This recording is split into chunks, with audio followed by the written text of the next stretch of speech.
Bismillahirrahmanirrahim. Assalamualaikum warahmatullahi wabarakatuh. Bagi kelas kali ini, kelas Fiqh Darjah 3, tajuknya ialah tajuk perkara yang membatalkan solat. Pada kelas yang sebelum ni, kita dah belajar tentang perkara-perkara sunat dalam solat, iaitu sunat ab'ad dengan sunat hayat. Kali ini, perkara yang membatalkan solat. Okey, semua sekali boleh buka buku teks masing-masing. Muka surat yang ke 19.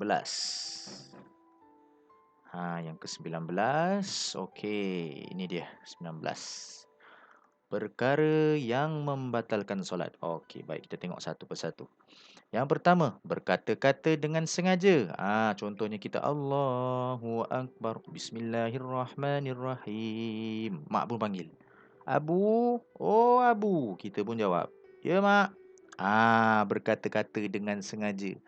Walaupun kita menyahut tu memang menyahut panggilan mak, tapi sebab kita berkata-kata dengan sengaja dalam solat, solat kita menjadi terbatal. Tak boleh kita jawab, ya mak, lepas tu kita pun sambung solat macam biasa. Tak boleh.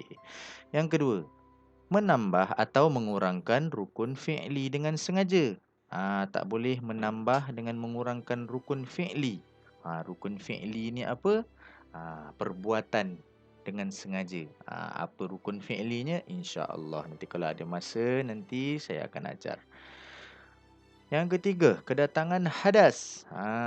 Hadas ni apa dia? Ada ke hadas? Kita dah pernah belajar dulu-dulu dalam fiqah, pelajaran yang dulu-dulu tu. Hadas ni ada dua, hadas kecil dan hadas besar. Kalau datang saja hadas, teruslah batal solat kita. Seterusnya, keempat, kedatangan najis yang tidak dimaafkan pada badan, pakaian atau tempat. Kedatangan najis yang tidak dimaafkan pada badan, pakaian atau tempat.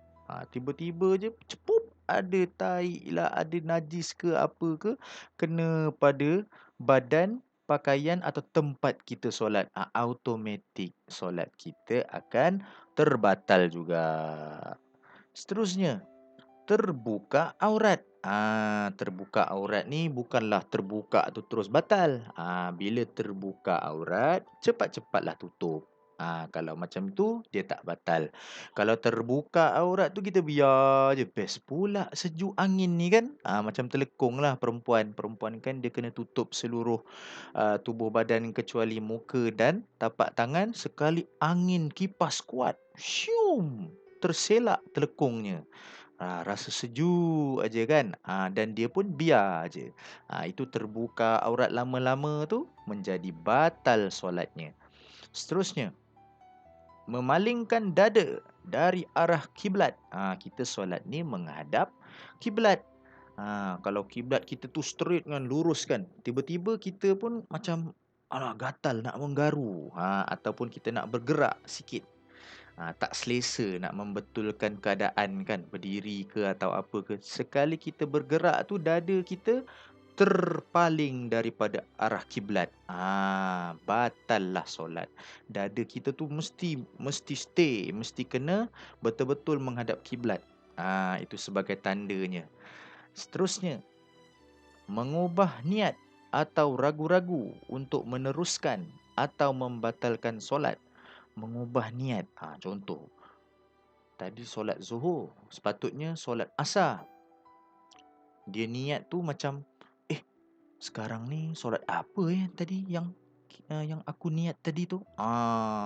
Dia jadi ragu-ragu. Bila ragu-ragu, solatnya akan terbatal. Mesti kena yakin. Kalau nak solat zuhur, niatnya mesti solat zuhur. Kalau mau nak solat asar, mesti kena yakin.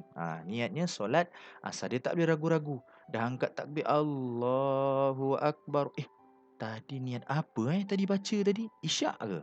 Tak boleh ragu-ragu. Kalau ragu-ragu, batal solat tu. Seterusnya, makan dan minum walaupun sedikit. Yang ini biasa kalau kita lepas makan dah ni. Lepas makan, kita tak kumur-kumur. Lepas tu kita pun terus solat. Kita dah ada wuduk. Lepas tu kita makan, bukanlah makan nasi. Contohnya kita makan apa? Makanan ringan lah. Contoh keropok. Keropok. Terselitlah makanan keropok tu dekat kita punya celah-celah gigi. Sekali kita pun solat. Maliki yaumiddin. Biskut tu tertelan pula. Sikit je pun tertelannya. Walaupun sedikit, tetap solat kita akan batal. Jadi sebaiknya kalau makan dan minum sebelum nak solat ni kita kumur-kumur dululah ataupun kita gosok je lah gigi tu lagi senang. Seterusnya, berkata-kata selain perkataan di dalam solat. Yang ini berkata-kata selain perkataan dalam solat ini dia tak sama macam berkata-kata dengan sengaja. Yang ini berkata-kata selain perkataan dalam solat ni, contohlah kita nak doa kan. Contohlah kita cakap Melayu. Kita berkata-kata tu dalam solat.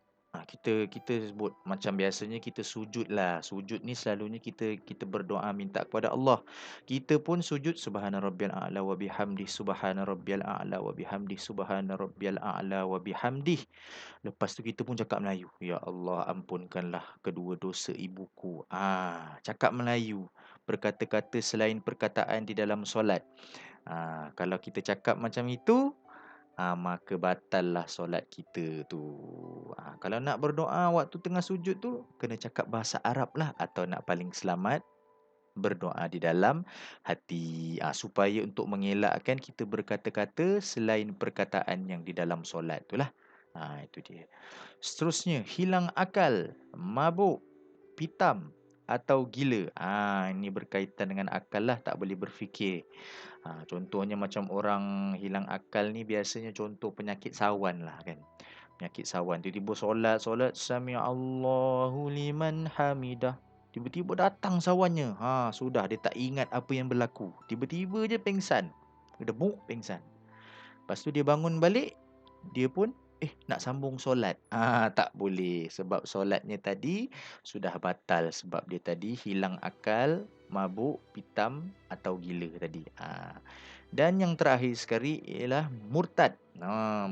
Murtad ni yang paling serius lah. Iaitu keluar daripada agama Islam. Na'udzubillah. Murtad ni tak boleh main-main ya. Tiba-tiba perkara yang batalkan solat ni, contohnya kita solat, di dalam hati kita pun terfikir, Allah ni betul ke wujud? Jangan. Walaupun dalam hati, dalam hati pun, dengan menggunakan hati pun takut boleh jadi murtad juga. Bukan saja solat saja yang batal, Islam kita pun terbatal jadi orang kafir. Kita jadi kena hati-hati. Jadi baik, itulah dia semua perkara-perkara yang membatalkan solat. InsyaAllah boleh diingat dan boleh diamalkan supaya solat kita tidak terbatal. Baik, setakat itu dulu kelas kita untuk kali ini. Sekian. Wabillahi taufiq wal hidayah. Wassalamualaikum warahmatullahi wabarakatuh.